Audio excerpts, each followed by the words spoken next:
just being a young coach, and especially when I left Whitesboro, we were pretty successful, and I took wins for granted there, and I thought I knew everything there was, and then go to Talihina, and that first year we won 5 games, and the next year we don't win a game, and like I said, so I reached out to coaches like Coach Brown, Coach Oliver, who I was his assistant when I was at Talihina before I ever went to Whitesboro. And I said, without those two guys, I said I probably wouldn't be coaching now. It was a rough year. We went 600 and something days without a win. And I don't know, coaches like Coach Brown, there's been others, but like I said, those two that I named, him and Jeff Oliver, I said they've been huge and as far as my development as a coach and just just being a better person. So I'm very thankful for coaches like them.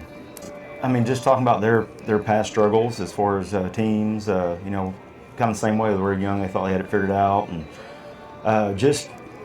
when you're coaching, like you second guess everything you do anyway. And when you don't win a game all season, you really second guess. And I think just they kind of reassured me, like, we're headed in the right direction. And just to, keep working hard and good things are going to happen. When I first got started at Howe, I told somebody yesterday, when you're young, you kind of cling to two people. You cling to people who know a lot about it. And one of his guys that's a mentor for him now, Trey Booth, was somebody I kind of listened to and paid attention to. But he was above me, and so I also clung to people who were starting out and was like, this guy and I, or this lady and I, we're on the same level as far as the struggles we're dealing with. Jana Armour was at Muldrow, and she's, everybody knows her as a Hall of Famer now, but we were filled with all that self-doubt. Like I said, we finished my first year 13-11, and a lot of it, when you talk about mentors, I had mentors like Trey Booth and Brian Deathridge, who's his superintendent now, guys I could bounce things off of, and they always had time for me. No matter what question I had to ask, and I know some of them probably felt silly, because I don't know what I don't know. And they would always take the time and never were condescending. If they were, it was because they were trying to be funny and make me feel better, and taught me a lot along the way. And so from that perspective, that's what I wanted to do.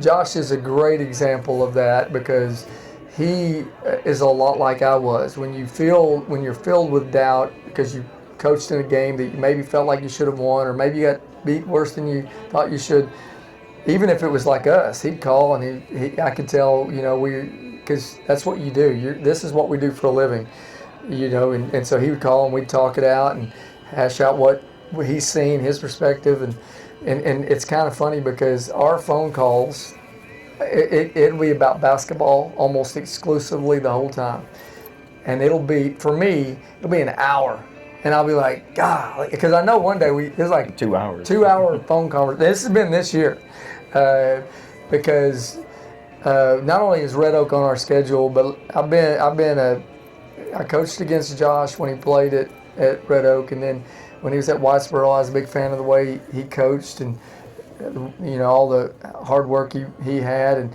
when he went to Talihina, and then he struggled there with just the idea he'd been winning, and then now he's not winning, and it's a mental struggle.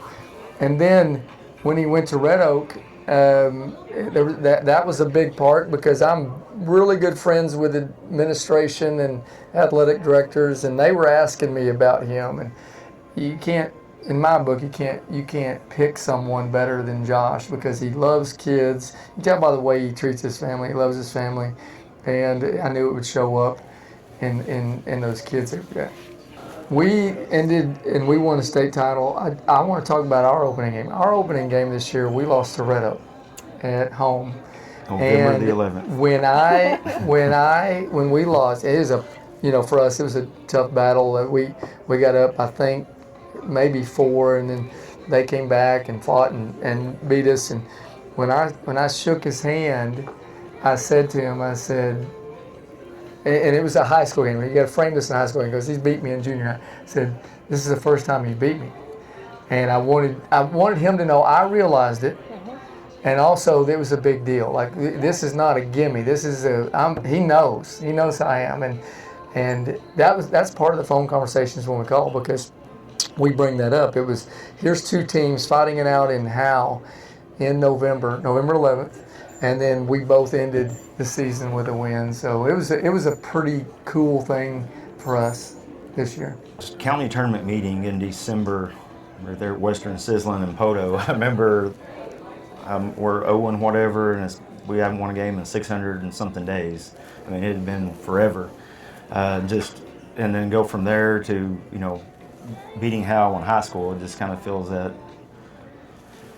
like that sigh of relief, maybe. Okay, maybe I kind of do know what I'm doing. We won the state championship. We beat Kiowa like I said, that's who we opened the season with, and so I told the girls there's going to be a good chance we're playing that same team on a Saturday in March for it all, and we did. So a lot of sleepless nights and long conversations, and I said very thankful for my wife also, because I'll be back there on the phone talking to Coach Brown. When are you coming to bed? It's midnight. You got school tomorrow. So with her being supportive and understanding, I said it never would have happened without her as well.